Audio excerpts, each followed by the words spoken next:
welcome back to the Citizen channel, another I Didn't Know That, as we look at the City versus Everton programme from Boxing Day.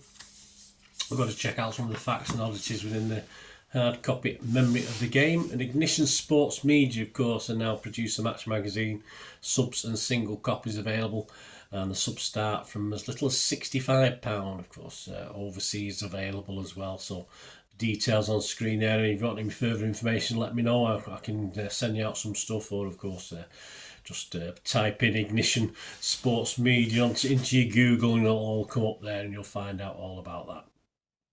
Yes, the front cover there, nice front cover. Well, it's okay, it's a collage of course of all the previous front covers, designed by Dave Flanagan, who's done all that. What's inside? Well, of course, we've got to kick off with the in memoriam, haven't we? Of course, I'll leave a couple of images up on screen just briefly, but you can always pause it. But of course, if you do want to have a look yourself, I did put stuff out on X, etc., and all my socials for that. So if you had your own relatives or friends on there and you've not got to see them within the programme, just take advantage and have a look, guys.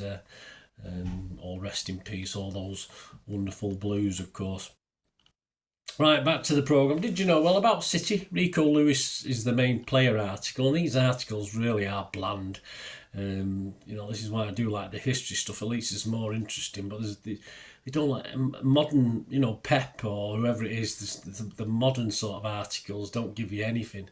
Of course, Rico Lewis is coming out with just all the same sort of things about getting out our slump is always about the basics, and it's just sound bites for the sake of it, and it is annoying. So not much to say about that. I didn't learn anything about Rico Lewis or his performances or what he thinks. I don't see the point of those articles, in fairness, but it's perhaps a little bit more. You don't have to give everything away, guys, but a little bit more interesting. There's a Benjani on Dunn and Sven and a memorable debut, but we'll come back to that before we go. What about Everton themselves? Well, the 9 times top division winners, of course, well done. They managed 5 FA Cups and 1 UEFA Cup Winners' Cup, and they've been in the top flight in all but 4 seasons since 1888 when they were established. That's an unmatched record, no one else can say that. Sean Dyche has a pub opposite Turf Moor named after him. Okay, it's not called the Six Fingers, so don't be mean. Pep said a visit to Sean Dyche's Turf Moor was like a visit to the dentist. I don't mind a visit to the dentist, actually. I mean, usually it's just for checkups and hygienists, but never mind. Top 5 greatest for Everton. Kevin Sheedy moved over from Liverpool, scored 97 goals in 357 appearances. It's won 2 league titles, a Cup Winners' Cup. Dixie Dean, going back a little bit longer, of course, the legend, 383 goals in 433 appearances, plus 18 goals in 18 England appearances. And in 11 out of 12 seasons at Everton, scored 25 plus goals. Quite outstanding. Alan Ball, yes, I have a very close friend who went to school with Alan Ball. Other than that, he won the World Cup, Did you know that? Yeah, 80 goals in 254 appearances, and of course he was part of the title-winning Everton team in 1969-70. Duncan Ferguson, no relation. 1995 FA Cup win against United was a highlight for him, probably and us as well. 69 goals in 263 appearances. Neville Southall, 751 appearances. He used to be a bin man. He used to sort of dress like that as well. But no offence, Neville, you're a bit of a scruffy dresser. But anyway, never mind. 2 titles and 2 FA Cups and a Cup Winners' Cup to his name. What about City and Everton? Well, we've got the 6 degrees of separation. That kicks off with Haaland. He scored 2, of course, against Everton last season. And Ken Barnes is the only City player to score a hat-trick for City against Everton in history. And Elka thought he had in 2003 in a 3-1 win, but it was one of his was chalked off for an own goal. And the scorer of the Everton 1 goal was a certain David Unsworth. 12 seasons at centre-back in 2 spells for the Toffees. Between them, he was at West Ham, joining 3 months after Steve Lomas, who briefly was in charge of Millwall. Forget about that. Who had a 4-0 defeat to Birmingham, and making his debut that day was Demarai Gray. He had 2 seasons at Everton and won Premier League with Leicester in 15-16, playing alongside, Riyad Mahrez, who scored for City against PSG in the 2021 Champions League semi-final that night. Playing for PSG was Idrissa Gueye, who also lost to Mahrez in the 2019 African Nations final, playing for Senegal against Mahrez's Algeria. Andy Burnham, yes, Manchester Lord Mayor, and of course, big Everton fan. Everton fan, I don't know how big he is. Gave his Nightmare City 11. And many of these had obvious Everton or Merseyside links as well. And he included Alex Williams because of the abuse he used to get from the Gladys Street end when City played Everton. So he put him in as consolation, just as being a bit embarrassed by the reaction of his fans to him, I think. So there you go. Alex Williams, Bobby McDonald, Paul Power, John Stones, Vincent Kompany, Asa Hartford, Steve McMahon, Tommy Hutchinson, Raheem Sterling, Robbie Fowler, Nicholas Anelka make up his City Nightmare 11. Gary James, to celebrate the last season at Goodison, went back to our meeting there on the 26th of February 2022, plus some others. Of course, that day on the 2022 Foden's win had come 8 minutes from the end. In March 1904, City won our very first FA Cup semi-final at Goodison on our way to win it. We beat Sheffield Wednesday 3-0. Of course, those around then will forever remember, not the 1904 one, but those around in 1981 will of course forever remember that 1981 2-2 quarter-final game at Goodison. That was interesting on and off the pitch. On the 19th of April 2025, we'll see our very final visit to Goodison. Doubt I'll be getting a ticket for that one as ever. Very close to 125 years since our very first trip to Goodison in 1900.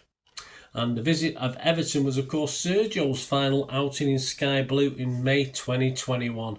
I missed out on the 10,000 lottery for that one, unfortunately.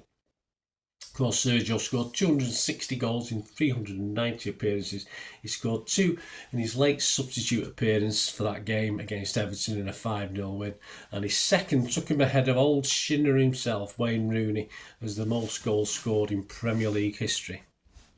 And of course, the brace was a nice ending. It was a nice sandwich, wasn't it? Sandwich between his debut, of course, which I was there for, against Swansea, when he came off the bench and scored a couple of goals 10 years earlier.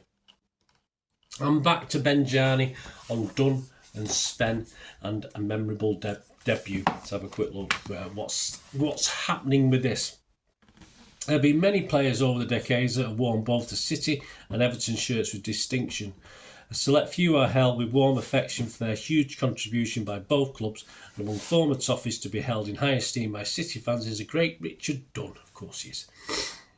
Moving from Goodison in 2000, defender spent 9 years at City, making 352 appearances and winning our Player of the Year award a record 4 times. Dunn was a recent guest on our Matchday Live programme, which is available on city.com, the official app, and the best way to get City-centric coverage of our games every matchday. There you go, a bit of promotion, nothing wrong with that in your own magazine. He was reunited with Benjani, who gave an insight into what it was like as a captain. He's someone that you need in the dressing room, Benjani recalled. What he does off the pitch, he also does on the pitch. You have someone who can put his head in there and is prepared to die for the team. When you have that, that's the best captain ever. The pair are in the studio to offer their expert opinion on the Manchester derby, a fixture that will be forever synonymous with the Zimbabwe international. Back in February 2008, Benjani made his debut in the clash against United. Scored the winner at Old Trafford as City recorded a derby double for the first time in nearly 4 decades.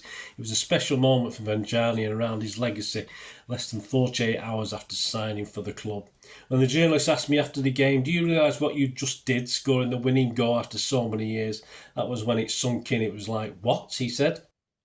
"I didn't realise the importance of the derby. The celebration was already there. It was saying, this is for you and you."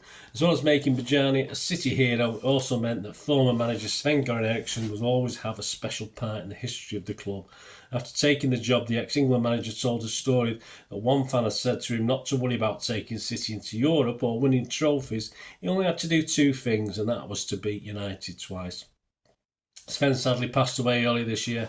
He's one of the City family that we'll remember in our final game of 2024. He was a great manager and a great man, Benjani said. He used to look after us all so well. He was that father figure when you play under him, you just want to play for him. Dunn agreed that he was a fantastic person as well as a fine manager and enjoyed his time under the Swede. A lot of the time it's easy to point the finger at footballers and say they're not doing this and not doing that, he said. Sven understood football and he understood people. He would say, I know you're doing your test, I know you're giving everything, just keep going. Whatever help you needed on and off the pitch, he wanted to give it to you. He wanted everyone to be in the best moment. He was always backing people up. The first time he came into the club at his meeting, he just said, respect each other, that's all I want. Winning games early in the season was down to the atmosphere that he created. There you go. So little piece, Benjani recalls Dunny, Sven and a magical debut. Yes, that's what an article's about. I mean, that's a more interesting article. I know you can't be specific with your new articles about problems at the club or what we aim to do, but they can be a bit more interesting. Perhaps a few more people will watch or listen to things like this. Hopefully I can encourage people to get the programmes, because there's still some good stuff in it, especially this season. It's one of the better years. So there you go. Hope we enjoyed that. I didn't know that the City versus Everton programme, 26th December 2024. Share any of your memories, guys, and please stay tuned for ways of supporting this channel if you like what I try and do, or contacting me through my various socials. I hope you enjoyed the feature, and if you can support me through the subscription, if you can subscribe, guys, that'd be wonderful if you've not already done so.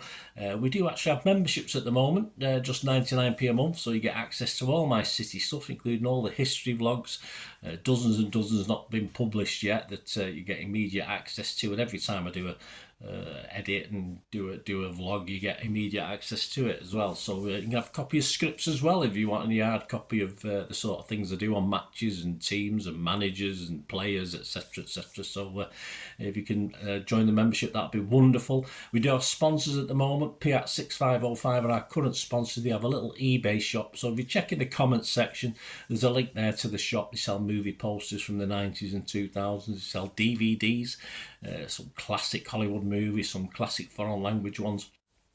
And if you do see anything you fancy on there, if you do place an order, just mention me, just say Bernard sent you, and you automatically get 10% reduction in the cost of your order. So fill your boots, guys, and my thanks to P6505. And if you want to support the channel just by watching the ads, that helps. Watch the ads, let them play through while you just have to check your phone or something, let it play out. And of course, if you follow any of the links, that always works as well. If you follow a link to one of the ads and you fancy something, I've done it myself. I've followed a link and actually purchase something from another organisation, but it can happen. It can happen. Not all ads are stuff you're not interested in. And of course, if you can give us a like, guys, that would be absolutely fantastic. All likes are much appreciated. Anyway, thanks for watching. Until the next time, of course, I only ever ask one thing, don't I? Please, I ask you all to stay safe, especially you Blues. Until the next time, come on, City. Bye for now.